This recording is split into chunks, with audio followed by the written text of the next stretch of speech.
લોકમત ન્યૂઝમાં આપનું સ્વાગત છે। વડોદરા મહાનગરપાલિકા દ્વારા ઇલેક્શન બોર્ડ નંબર 9 વિસ્તારમાં આવેલા મહત્વના માર્ગને જય શ્રીરામ માર્ગ નામ આપવામાં આવ્યું છે। ગોરવા ITI થી સૂર્યા સોસાયટી થઈ સપનાના વાવેતર માર્ગે નારાયણ ગાર્ડનને જોડતા માર્ગના નામકરણનો કાર્યક્રમ lots plaza Gotri Laxmipura road Vadodara ખાતે યોજાયો હતો। વડોદરા શહેરના પશ્ચિમ ઝોનમાં આવેલ ગોરવા ITI થી નારાયણ ગાર્ડન સુધીના માર્ગને હવે જય શ્રીરામ માર્ગ તરીકે ઓળખવામાં આવશે। બોર્ડ નંબર 9 ના કોર્પોરેટર શ્રીરંગ આયરે દ્વારા જુલાઈ 2024માં મ્યુનિસિપલ કમિશનરને રજૂઆત કરવામાં આવી હતી કે અયોધ્યામાં ભગવાન શ્રીરામની મૂર્તિ પ્રાણ પ્રતિષ્ઠા બાદ આ માર્ગને જય શ્રીરામ નામ અપાવવું। જે રજૂઆતને મહાનગરપાલિકાની સભામાં મંજૂરી મળ્યા બાદ આજે સત્તાવાર નામકરણ કાર્યક્રમ યોજાયો હતો। નામકરણ સમારોહ દરમિયાન સૌપ્રથમ ભગવાન શ્રીરામની પ્રતિમાને પુષ્પાંજલિ અર્પણ કરી દીપ પ્રાગટ્ય કરવામાં આવ્યું હતું અને ત્યારબાદ માર્ગ નામની તખ્તીનું અનાવરણ કરવામાં આવ્યું હતું। આ કાર્યક્રમમાં વડોદરાના મેયર પિંકીબેન સોની, ડેપ્યુટી મેયર ચિરાગ બારોટ, સ્થાયી સમિતિના ચેરમેન ડો શીતલ મિસ્ત્રી, સયાજીગંજના ધારાસભ્ય કેયુર રોકડિયા, પૂર્વ કાઉન્સિલર ભાજપ અગ્રણી રાજેશભાઈ આયરે, કાઉન્સિલર શ્રીરંગ આયરે, સ્થાનિકો મોટી સંખ્યામાં ઉપસ્થિત રહ્યા હતા।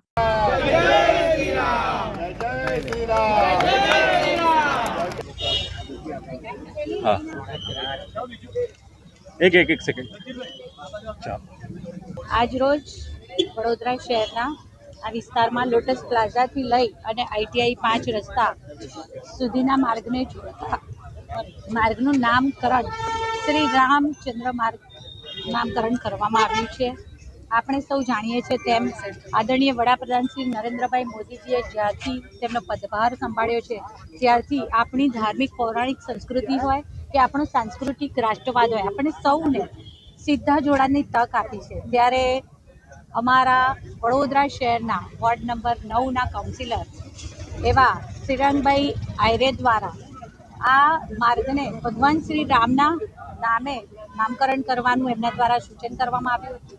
વડોદરા મહાનગરપાલિકામાં મારા સૌ સાથી સભાસદશ્રીઓ દ્વારા પોતપોતાના વિસ્તારના માર્ગોના નામકરણ માટે સૂચન કરવામાં આવતા હોય છે।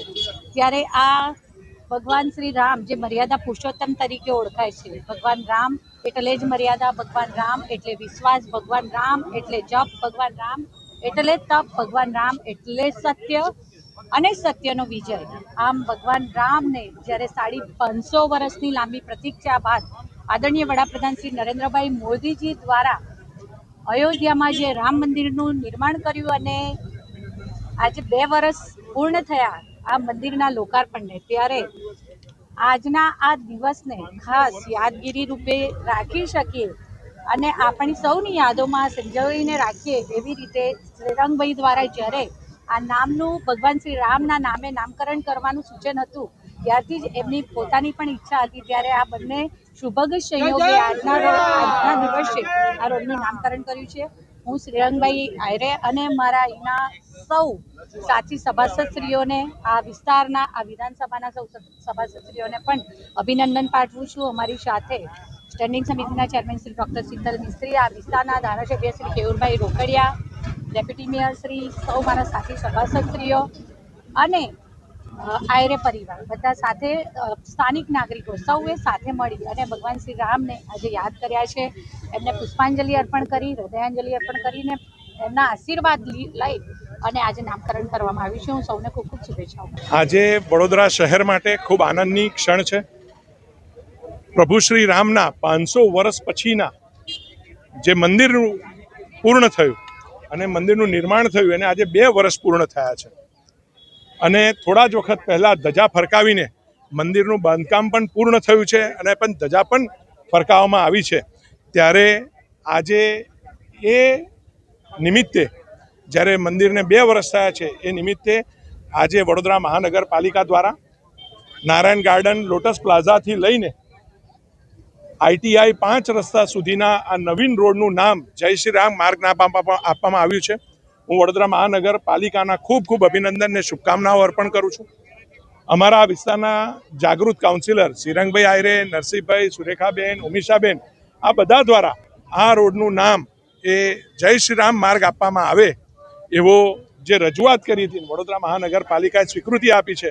આ ધર્મનું પ્રતીક, આ સંસ્કૃતિનું પ્રતીક, આ આપણા જીવનનું પ્રતીક એવા રામ ભગવાનના નામ પર જય શ્રી રામ માર્ગ જે આપવામાં આવ્યું છે આ ભગવાનના આશીર્વાદ એ વડોદરા મહાનગરપાલિકા વડોદરાની જનતા પર છે એવું સિદ્ધ કરે છે.